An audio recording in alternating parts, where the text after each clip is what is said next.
राधे राधे प्यारे साथियों, प्रद्योत गुरुकुल में आपका हार्दिक स्वागत है। मैं हूं प्रद्योत और आप प्रद्योत गुरुकुल यूट्यूब चैनल देख रहे हैं। आज हम आपके लिए एक और बेहतरीन क्लास लेकर आए हैं। हम लोग नाटक पढ़ रहे हैं, हम लोग काव्य शास्त्र पढ़ रहे हैं और हम लोग व्याकरण पढ़ रहे हैं। हम लोग हिंदी साहित्य और संस्कृत साहित्य भी पढ़ रहे हैं। अर्थात हम आपके लिए ऐसा टॉपिक लेकर आए हैं अभी, जो हमारा टॉपिक पिछली क्लास से चल रहा है। वो संस्कृत साहित्य में भी पूछा जाता है, हिंदी साहित्य में भी पूछा जाता है, हिंदी व्याकरण में भी पूछा जाता है, नाटक के अंतर्गत भी पूछा जाता है और काव्य शास्त्र के अंतर्गत भी पूछा जाता है।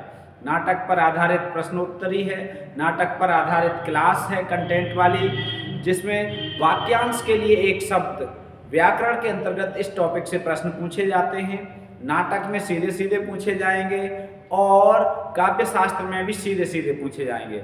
हिंदी साहित्य और संस्कृत साहित्य दोनों में पूछे जाएंगे। अर्थात हम एक ऐसी क्लास आपके लिए लेकर आ रहे हैं जो 5 टॉपिक से पूछी जा सकती है, 5 तरह से पूछी जाएगी, 5 जगह पर जहाँ से प्रश्न बनते हैं। तो बहुत महत्वपूर्ण क्लास है। हमने पिछले क्लास में चर्चा की थी नायिका पर, हमने काव्य नाटक के शास्त्रीय पक्ष पर चर्चा की थी। तो नाटक के शास्त्रीय पक्ष ही हम पढ़ रहे हैं। नाटक के शास्त्रीय पक्ष पर हमने चर्चा करने के बाद नायिका पर चर्चा की थी और 2 क्लास हुई, काफी विस्तार से नायिका पर चर्चा की और नायिका के भेद आदि हम लोगों ने पढ़े, सीखे, जाने। अब नायिका पर चर्चा करने के बाद अगली चर्चा का विषय है हमारा नायक। क्या है? नायक। ठीक है। अब नायक को आप जानते होंगे, नायक किसे कहते हैं? अंग्रेजी में जिसे हीरो कहते हैं, हीरो। ठीक है। साहित्य में नायक कहलाता है, फिल्म जगत में इसे ही अभिनेता भी कहते हैं। क्या कहते हैं? अभिनेता। जो पुरुष अभिनय करे उसे अभिनेता कहते हैं और जो स्त्री अभिनय करे उसे अभिनेत्री कहते हैं। उसे क्या कहते हैं? अभिनेत्री। ठीक है। वाक्यांश के लिए एक शब्द भी ये दोनों ही पूछे जाते हैं, अभिनेता किसे कहते हैं और अभिनेत्री किसे कहते हैं। ठीक है। तो अभिनेता किसे कहते हैं और अभिनेत्री किसे कहते हैं? जो अभिनय करे उसे अभिनेता कहते हैं पुरुष को, और जो स्त्री अभिनय करे उसे अभिनेत्री कहते हैं। नायक को हीरो कहते हैं। ठीक है। नायक को नेता भी कहते हैं, नेता। ठीक है। अब जब नेता शब्द का प्रयोग होता है तो समाज में नेता शब्द कुछ इस तरह से रूढ़ हो गया है कि नेता शब्द सुनते ही कि वह तो नेता है, तो एक ऐसी छवि बनती है मन में, मस्तिष्क में, हृदय में कि पता नहीं कैसा व्यवहार होगा इसका। अर्थात नेता एक अलग तरह से गढ़ दिए गए हैं। वैसे तो नेता नीति की ओर ले जाने वाला होना चाहिए या होता था, जो नीति की ओर ले जाए, नीति पर चले, उसे नेता कहते थे।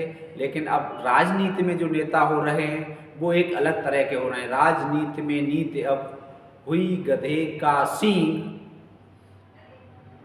राजनीति में नीति अब हुई गधे का सींग और जीत उसी के हाथ में जो छल फरेब में धींग।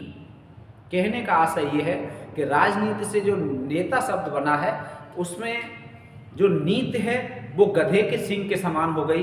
अर्थात जैसे गधे के सींग गायब हो गए वैसे ही राजनीति के नेता में से नीति गायब हो गई और वही नेता जीतता है जो छल करने में, फरेब करने में और धींगरा जो होता है। तो छल फरेब में धींग जो होता है वही जीतता है। तो आज हम नेता पर चर्चा करने आए हैं, आज हम नायक पर चर्चा करने आए हैं। आशा और विश्वास है कि आपको ये सही दिख रहा होगा। ठीक है। चलिए, बिल्कुल सही दिख रहा है। ठीक है। चलो तो फिर अब शुरुआत कर लेते हैं। ठीक है। शुरुआत करते हैं अब नेता। ठीक। नेता या नायक एक ही बात है। नेता या नायक एक ही बात है। जो नेता आप देख सुन रहे हैं, चुनाव का मौसम चल रहा है, उस नेता को छोड़कर यदि काव्य शास्त्र की बात की जाए तो नेता किसे कहेंगे, बताइए। तो हम चर्चा करेंगे नेता किसे कहेंगे। कथानक को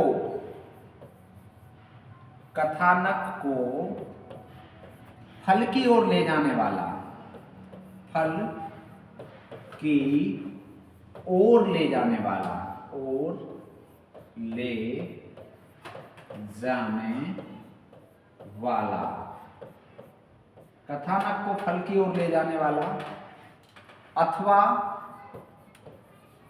फल का भोक्ता, फल का भोक्ता नेता कहलाता है, नायक कहलाता है। ठीक है। हे अर्जुन, यदि युद्ध में जीत गए तो इस पृथ्वी का भोग करोगे, और युद्ध में मारे गए तो स्वर्ग को प्राप्त करोगे। तो भोग करने वाला फल की ओर कौन ले गया? अर्जुन। भोग किसने किया पृथ्वी का? अर्जुन ने। फल की ओर ले जाने वाला ही नेता है, नायक है। महाभारत में नायक की चर्चा हो रही है। ठीक है। ऐसे ही यदि फल की ओर ले जा रहा है तो नायक है, और फल भोगने वाला है।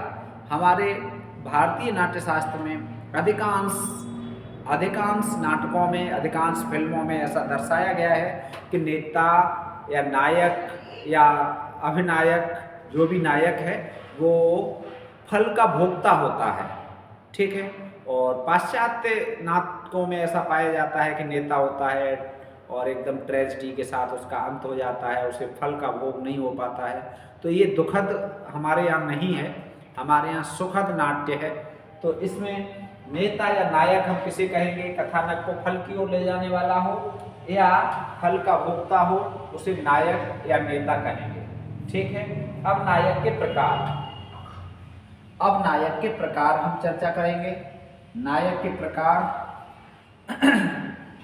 तो नायक के चलिए अब बात करते हैं नायक के प्रकार की। परीक्षाओं में यहाँ से प्रश्न बहुत पूछा जाता है, तो आप ये हल्के में न लें इसे। ठीक है। पढ़ें, अच्छे से पढ़ें और समझकर पढ़ें, लिखकर पढ़ें, नोट करके रखें। ठीक है। तो नायक के भेद पर चर्चा करेंगे। तो सबसे पहले फर्स्ट प्रकार, शील या व्यवहार के आधार पर नायक के भेद। शील या व्यवहार के आधार पर नायक के भेद। पूछा जाए कि शील के आधार पर नायक के भेद कितने होते हैं, व्यवहार के आधार पर नायक के भेद कितने माने गए हैं, तो आपको उत्तर देना होगा 4।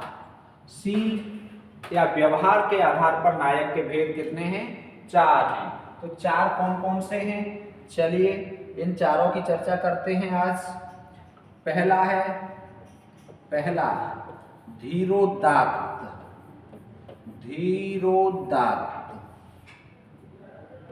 ठीक है। पहला भेद कौन सा है? धीरोदात्त। बहुत पूछा जाता है, बार बार पूछा जाता है। बताओ धीरोदात्त किसे कहेंगे? जो कैसा हो? विनय से युक्त हो, ऐसा विनम्र हो। जो नायक कैसा हो? विनम्र हो। जिस नायक में क्षमा करने का गुण हो, जो क्षमावान हो, बलवान होने के साथ भी जो क्षमा करने की विशेषता रखता हो, उसे कहेंगे धीरोदात्त। ठीक है। जो वचन पालक हो। ठीक है। वचन पालक का मतलब जो कह दे वही करे। जो कहे वही करे, कहे हुए को पूर्ण करे, संकल्प ले ले तो उसे पूर्ण करे, उसे कहते हैं वचन पालक। विनय से युक्त हो, विनम्रता से युक्त हो, ठीक है, धीरोदात्त के लक्षण हैं ये। क्षमावान हो, वचन पालक हो, ठीक है, गंभीर हो व्यवहार में, कैसा हो, गंभीर। और व्यवहार कैसा होना चाहिए उसका, अहंकार शून्य हो, अहंकार न हो, उसे अपने बल पर, अपने पद पर, अपनी योग्यता पर, अपने व्यवहार पर, अपनी धन संपत्ति पर, अपने राज्य पर, अपने सैनिकों पर, अपने सेना नायकों पर, खुद पर या अपनी शक्तियों पर किसी भी प्रकार का अहंकार न हो, उसे कहते हैं क्या, उसे कहते हैं धीरोदात्त। धीरोदात्त, ठीक है, अच्छा ये थोड़ा सा वैसा लग गया है, धीरोदात्त लिख रहे हैं, हम बोल रहे हैं धीरोदात्त, लिख गया है थोड़ा वैसा, कोई बात नहीं, धीरोदात्त, ठीक है, धीरोदात्त। अब सही लिखा है, बिल्कुल सही लिखा है। अब लिखने में थोड़ा सा आपने ध्यान नहीं दिया, चर्चा कर रहे हैं, ठीक है। तो इस प्रकार का नायक विनम्र हो, क्षमावान हो, वचन पालक हो, कहे हुए को पूर्ण करे, गंभीर हो, अहंकार शून्य हो, ठीक है, ऐसा नायक धीरोदात्त। आगे और भी इसमें कुछ विशेषताएं आएंगी, ठीक है, इतनी ही विशेषताओं पर चर्चा कर रहे हैं। अब धीरोदात्त के बाद दूसरे प्रकार के नायक पर हम चर्चा करेंगे, वो नायक होगा हमारा धीर ललित। कौन सा होगा, धीर ललित। आप धीर ललित को भी समझ लीजिए, धीर ललित नायक कौन सा है, काम देंगे आपको, आप कमेंट में बताएंगे, ठीक है। इन नायकों के उदाहरण आप कमेंट में बताएंगे, और नहीं है तो फिर हम आगे चर्चा करेंगे। नायकों के उदाहरण बहुत आए हैं, ठीक है। तो धीर ललित में क्या विशेषताएं होती हैं, धीर ललित, धीर ललित कला प्रेमी, ठीक है, कला प्रेमी होता है। कला तो आप जानते ही हो, संगीत भी एक कला है, नृत्य भी एक कला है, घुड़सवारी भी एक कला है, गायन भी एक कला है, वादन भी एक कला है, ठीक है। ज्योतिष आदि कलाओं में किसी भी कलाओं का विभिन्न एक या एक से अधिक कलाओं का जो प्रेमी होता है वो धीर ललित के अंतर्गत आता है, ठीक है। और क्या होगा इसमें, कला प्रेमी के साथ साथ सुख चाहने वाला, सुख अन्वेषी, सुख अन्वेषी होना चाहिए। यदि किसी में सुख अन्वेषण करने की प्रवृत्ति पाई जाती है तो वो धीर ललित के अंतर्गत आएगा। किसके अंतर्गत आएगा, धीर ललित के अंतर्गत। और कोमल, कोमल एवं निश्चित स्वभाव वाला, निश्चित स्वभाव वाला, कोमल स्वभाव हो जिसका, वो धीर ललित होगा, स्वभाव वाला, ठीक है। कोमल एवं निश्चित स्वभाव वाला कैसा होगा, धीर ललित होगा, धीर ललित होगा। ये काय की विशेषता हो गई, धीर ललित की, दो हो गए। चलिए अब बात करते हैं तीसरे पर। तो तीसरा कौन सा है, तीसरा है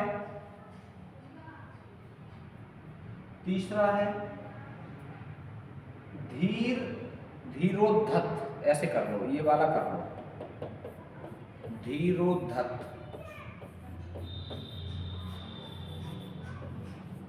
धीरोद्धत, ठीक है। तीसरा धीरोदात्त, धीर ललित, धीरोदात्त, धीर ललित, अब धीरोद्धत, ठीक है।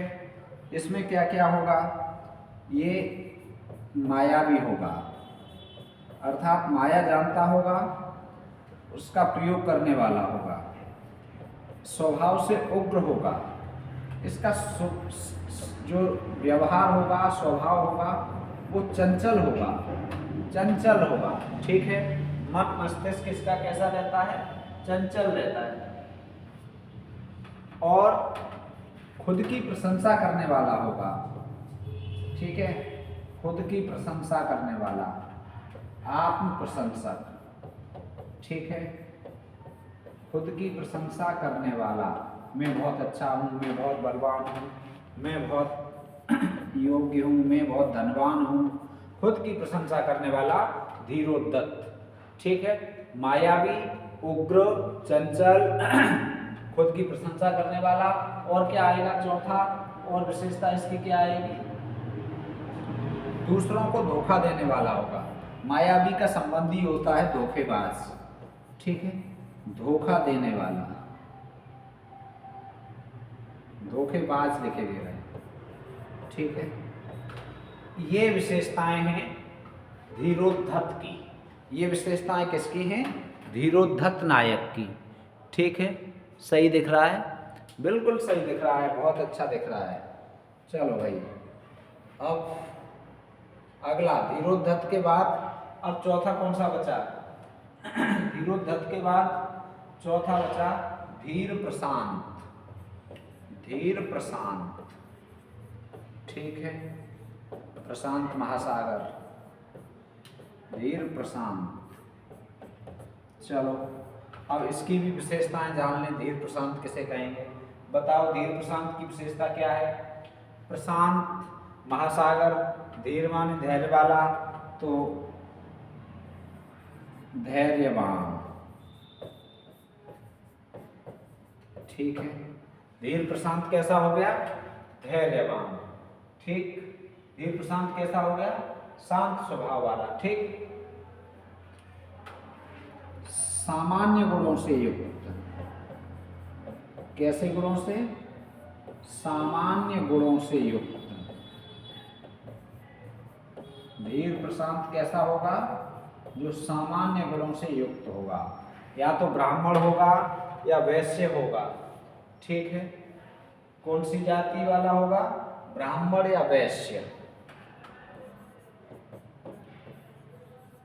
ब्राह्मण अथवा वैश्य, वैश्य आदि, वैश्य आदि। ठीक है, कैसा कैसा होगा?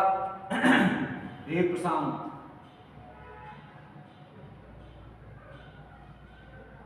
शांत स्वभाव वाला होगा।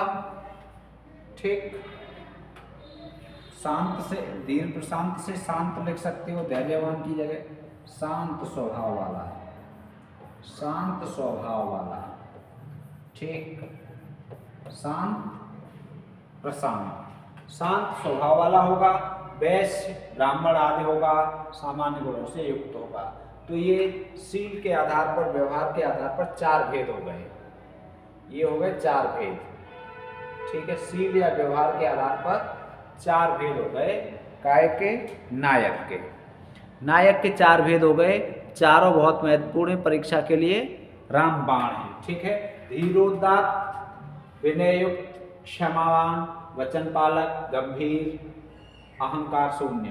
धीर ललित, कला प्रेमी, सुख अन्वेषी, कोमल एवं निश्चित स्वभाव वाला। धीरोद्धत, मायावी, उग्र, चंचल, खुद की प्रशंसा करने वाला और धोखेबाज। धीर प्रशांत, धैर्यवान, सामान्य गुणों से युक्त, ब्राह्मण, वैश्य, शांत स्वभाव वाला। ये हो गया। अब हम बात करेंगे, ये प्रकार हो गया, ये भेद हो गया। अब बात करेंगे काय के आधार पर, ये काय के शील के आधार पर। अब करेंगे श्रृंगार रस की दृष्टि से। काय की दृष्टि से? श्रृंगार, श्रृंगार रस की दृष्टि से। श्रृंगार रस की दृष्टि से नायक के भेद। श्रृंगार रस की दृष्टि से नायक के भेद, इस पर चर्चा करेंगे। अभी शील की दृष्टि से था, अब श्रृंगार रस की दृष्टि से। ठीक है, श्रृंगार रस की दृष्टि से हम इसे कह सकते हैं नायिका के प्रति व्यवहार की दृष्टि से। नायिका के प्रति व्यवहार की दृष्टि से, व्यवहार की दृष्टि से, ठीक है, नायिका से कैसा व्यवहार करता है, इस व्यवहार की दृष्टि से श्रृंगार रस के उसके नायक के हम भेद पढ़ेंगे अब, ठीक है। तो इसके आधार पर भेद कितने होते हैं, 4। इसके आधार पर भी भेद कितने हैं, 4। शील के आधार पर भी 4 थे और श्रृंगार रस की दृष्टि से भी कितने हैं, 4। कौन कौन से हैं इस पर चर्चा करेंगे, कौन कौन से 4 भेद हैं। तो चलिए 4 भेद देखते हैं, कौन कौन से 4 भेद हैं। पहला, अनुकूल नायक, ठीक है, अनुकूल नायक, ठीक। पहला भेद श्रृंगार दृष्टि से, श्रृंगार रस की दृष्टि से पहला भेद क्या है, अनुकूल नायक। अब अनुकूल नायक किसे कहेंगे, अनुकूल नायक किसे कहेंगे बताओ, कमेंट कीजिए, अनुकूल किसे कहेंगे बताओ। बात काय की हो रही है, नायिका की। जो नायिका के अनुकूल हो उसे अनुकूल नायक कहेंगे। नायिका के अनुकूल नायक कौन सा माना जाएगा, बिल्कुल थोड़ा सा टच करो मस्तिष्क को, अपने आप याद हो जाएगा, कभी रटने की जरूरत नहीं पड़ेगी। क्यों नहीं पड़ेगी कि अनुकूल नायक, अनुकूल किनके अनुकूल होना चाहिए, नायिका के, क्योंकि श्रृंगार रस की बात हो रही है। और अनुकूल नायिका को कौन अनुकूल लगेगा, जो सिर्फ उसे ही चाहे, अन्य नायिका को न चाहे, पर स्त्री से प्रेम न करे, ठीक है, ऐसा नायक क्या होगा, अनुकूल नायक।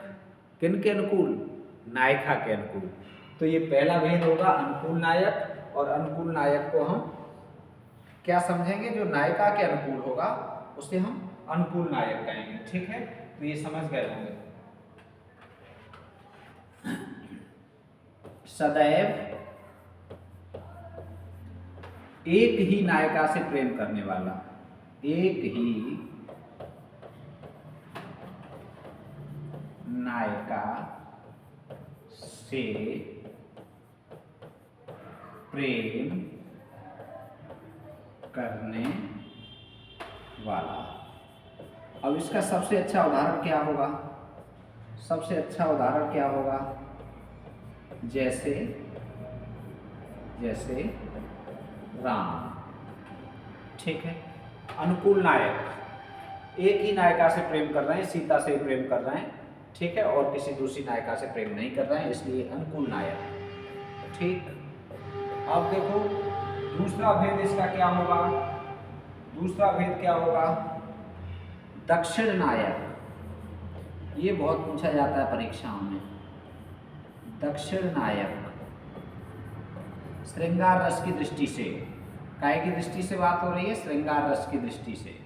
अनुकूल नायक जो सदैव एक ही नायिका से प्रेम करे, वो अनुकूल नायक। अब दक्षिण नायक की चर्चा होगी। दक्षिण नायक किसे कहेंगे, बहुत पूछा जाता है परीक्षा में, दक्षिण नायक किसे कहते हैं।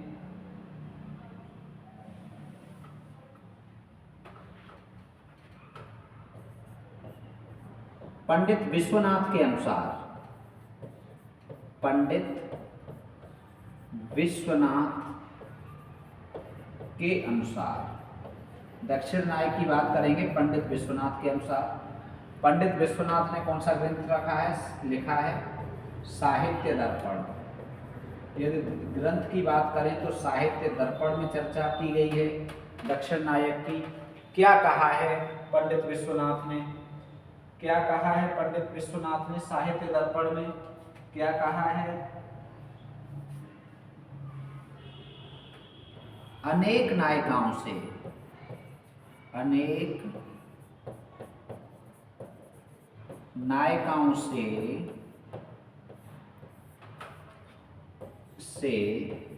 समान रूप से प्रेम करने वाला, समान रूप से प्रेम करने वाला। देखो एक बात ये भी होगी यहाँ पर, अनेक नायिकाओं से समान रूप से प्रेम करेगा, लेकिन जो प्रधान नायिका है उससे विशेष प्रेम करेगा। ठीक है। दक्षिण नायक उसे विशेष महत्व देगा। क्या है? एक से अधिक पत्नी वाला हो सकता है, लेकिन प्रधान पत्नी को महत्व देने वाला होगा, सबको प्रसन्न रखेगा। ठीक है। सबके साथ समान और स्वाभाविक प्रेम रखेगा।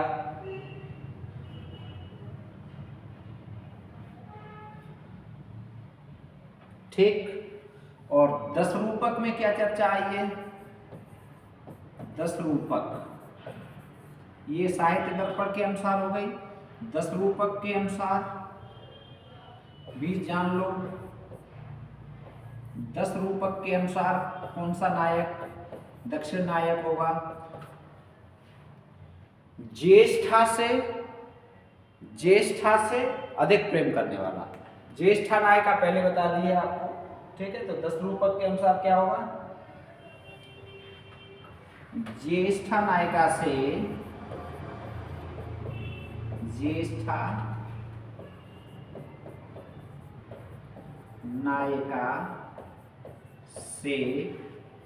हार्दिक प्रेम करने वाला, विशेष प्रेम करने वाला नायक क्या होगा?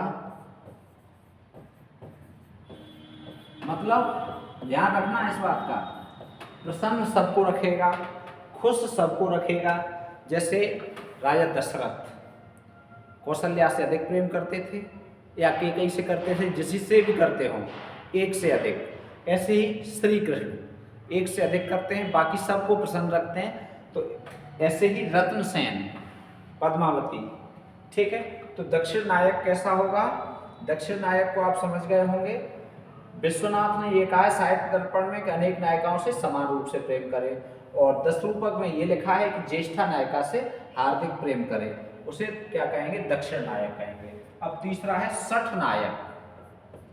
ठीक है, ढंग से समझ लेना। सठ नायक, सठ का अर्थ क्या होता है? दुष्ट। सठे साठ्यम समाचरेत, दुष्ट के साथ दुष्टता का व्यवहार करना चाहिए, ऐसी संस्कृत में एक सूक्ति आती है। क्योंकि दुष्ट जब तक दुष्टता न करो तब तक उसकी समझ में आता नहीं।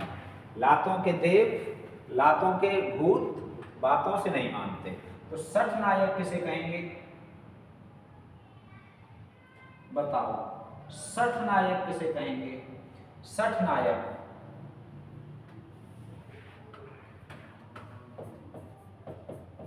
सठ दुष्ट, स्त्रियों के विषय में कपटपूर्ण व्यवहार करने वाला, विषय में कपटपूर्ण व्यवहार करे, कपटपूर्ण व्यवहार करे। स्त्रियों से कैसा व्यवहार करे? कपटपूर्ण व्यवहार करने वाला। ठीक है, क्या कहेंगे उसे? सठ नायक। सठ नायक स्त्रियों के विषय में कपटपूर्ण व्यवहार करे, उसे क्या कहेंगे? सठ नायक कहेंगे। ठीक है। चतुर नायक भी कह देते हैं इसे, चतुर नायक भी कह देते हैं। स्त्रियों को ठगने वाला, ऐसे भी कह सकते हैं। स्त्रियों को ठगने वाला मतलब ये है धोखा देने वाला। इस तरह का नायक क्या होगा? सठ नायक। 3 नायक हो गए। स्त्रियों के विषय में जो कपटपूर्ण व्यवहार करे, मतलब एक स्त्री से प्रेम कर रहा है उसे पता न चलने दे, दूसरी से भी प्रेम करे, तीसरी से भी प्रेम करे। इस तरह का जो व्यवहार करने वाला नायक होगा वो कौन सा नायक होगा? सठ नायक। अब चौथा नायक कौन सा होगा? चौथा भेद इसका कौन सा होगा? तो चौथे भेद की बात करें तो धृष्ट नायक। ठीक है, धृष्ट, ऐसे कर लो, धृष्ट नायक। धृष्ट नायक किसे कहेंगे? धृष्ट नायक किसे कहेंगे? बताओ। चौथा भेद श्रृंगार रस की दृष्टि से कैसा हो? लज्जा रहित, जिस नायक में लज्जा न हो, बेशरम, ठीक है। लज्जा रहित का मतलब है शर्म न हो, बेशर्म हो, उसे कहेंगे धृष्ट नायक, ठीक है। दुराचारी हो जो, कैसा हो, दुराचारी, बुरा आचरण करने वाला हो, ठीक है। दुराचार करने वाला हो, लज्जा रहित हो, शर्महीन हो, ठीक है, उसे क्या कहेंगे, धृष्ट नायक। ऐसे नायक को कहेंगे धृष्ट नायक, ठीक है। धृष्ट नायक कहेंगे, दुराचारी हो और कैसा हो, लज्जा रहित हो और कैसा हो,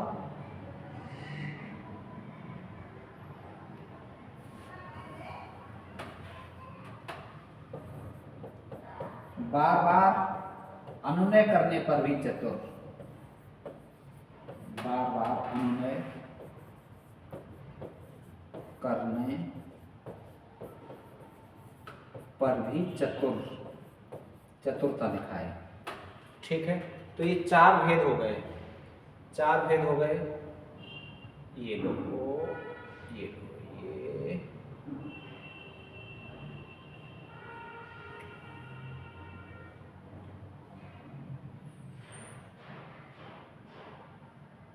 पूरा नहीं आ रहा।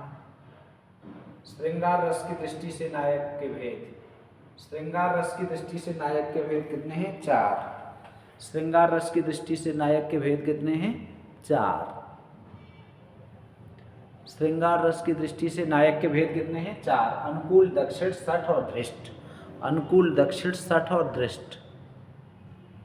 अनुकूल, दक्षिण, सठ और धृष्ट, ठीक है। ये चार भेद हैं। अनुकूल, एक ही नायिका में अनुरक्त रहने वाला। दक्षिण, एक से अधिक नायिकाओं को प्रसन्न रखने वाला। और एक विशेष नायिका को, ज्येष्ठा को हार्दिक प्रेम करने वाला। एक पत्नी को अधिक प्रेम करने वाला, बाकी अन्य पत्नियों को भी प्रसन्न रखने वाला। सठ नायक, स्त्रियों के विषय में कपटपूर्ण व्यवहार करे, ठगने वाला। धृष्ट नायक, ये लज्जा रहित, दुराचारी, ठीक है, लज्जा रहित, दुराचारी। तो ये चारों भेद हो गए। अब चलते हैं अगले भेद पर। ये भेद दो तरह से हम लोगों ने पढ़ लिए। अब धर्म के अनुसार भेद, नायक के भेद पढ़ रहे हैं हम लोग, धर्म के अनुसार भेद, ठीक है। धर्म के अनुसार, धर्म के अनुसार नायक भेद, धर्म के अनुसार काय के भेद, नायक के भेद, ठीक है। नायक के धर्म के अनुसार भेद कितने हैं, धर्म के अनुसार नायक के भेद कितने हैं, तीन। धर्म के अनुसार नायक के भेद कितने हैं, तीन भेद हैं। कौन कौन से हैं, आओ देखते हैं। धर्म के अनुसार नायक के भेद देखते हैं, चलिए। चलो, पहला है पत्य। धर्म के अनुसार नायक के भेद कितने हैं, तीन। पहला क्या है, पत्य। पत्य को भी नायक कहा गया, पत्य को भी नायक ही कहा जाता है, ठीक है।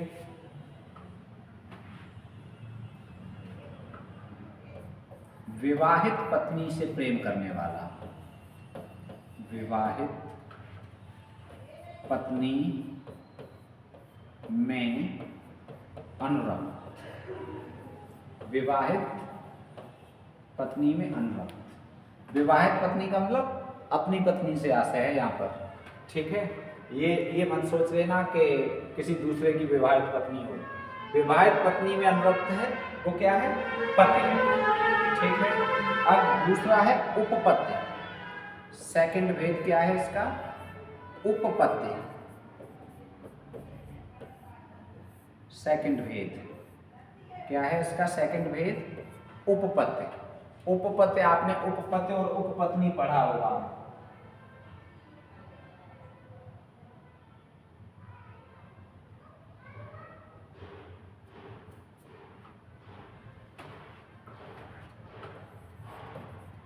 आचारहीनता के कारण,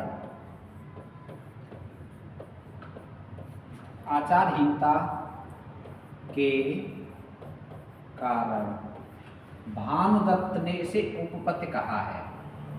भानुदत्त ने इसे उपपत्ति कहा है। क्या कहा है?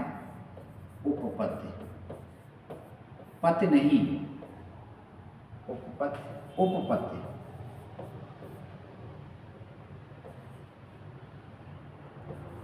जैसे उप प्रधानाचार्य, जैसे उप राष्ट्रपति, ऐसे ही ये क्या है? उपपत्ति है। मतलब रियल पति नहीं है, ये दूसरा पति है। तो दूसरा पति है तो आचार्यहीनता करेगा तभी दूसरा पति बनेगा। तो ये कैसा हो गया? ठीक है।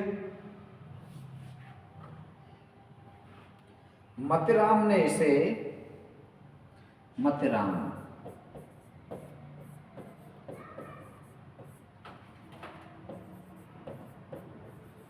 ने इसे पर नारी को रसिक, पर नार को रसिक कहा है।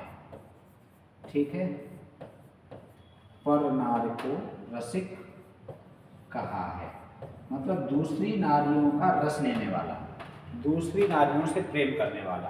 तो मतिराम ने इसे क्या कहा है? उपपत्ति को पर नार को रसिक, ये संज्ञा दी है। ठीक है, उपपत्ति। और तीसरा है अब वैश्विक। तीसरा भेद क्या है? वैश्विक या वैश्विक।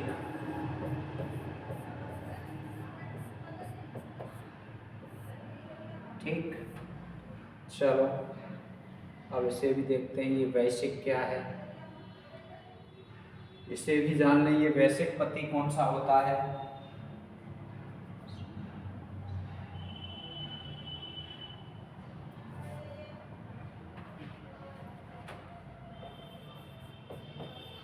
भानुदत्त ने इसे अनेक वेश्याओं का भोग करने वाला कहा है। अनेक वेश्याओं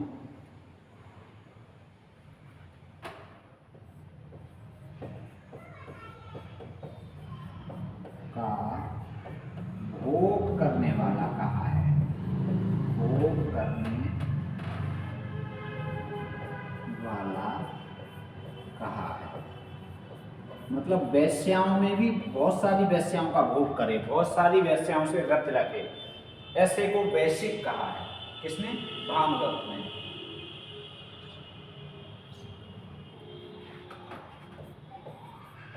बहु वेश्योपभोग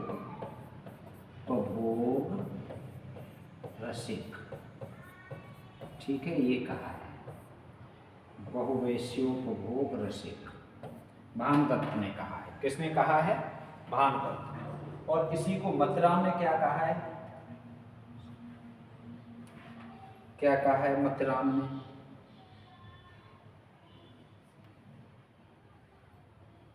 मतिराम के अनुसार, मतिराम ने इसके बारे में क्या कह दिया? मतिराम ने कह दिया प्रीति करे गणिकान सों, प्रीति करे गणिकान सों। गणिकान सों का मतलब गणिकाओं से, गणिकान का मतलब गणिका, गणिका मतलब वेश्या, तवायफ।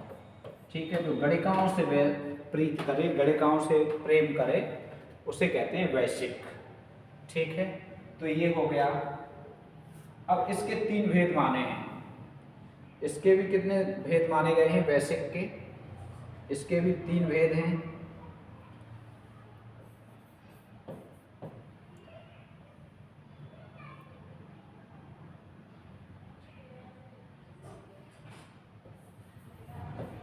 इसके तीन भेद हैं। इसके तीन भेद हैं। काय के? इसी के वैश्विक के कितने भेद हैं? तीन। उत्तम, मध्यम और उत्तम है, मध्यम है और कौन सा है? अधम है। उत्तम, उत्तम और दूसरा मध्यम, मध्यम और तीसरा अधम, उत्तम, मध्यम और अधम। काय के भेद हैं ये इसी के हैं, वैश्विक के। ठीक है, काय के भेद हैं वैश्विक के। चलो अब ये भेद हो गए काय के आधार पर, ये भेद हो गए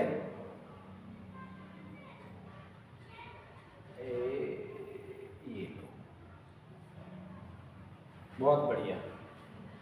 काय के आधार पर हो गए, ये धर्म के आधार पर, ये धर्म के आधार पर हो गए। ठीक है, धर्म के आधार पर हो गए। पीडीएफ चाहिए तो आप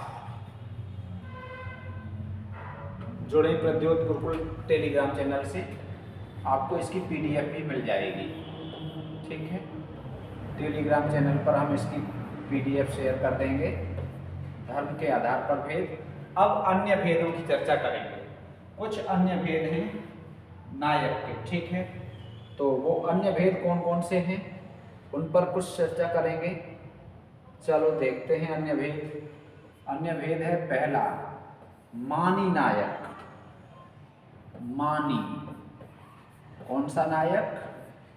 मानी। यथा नाम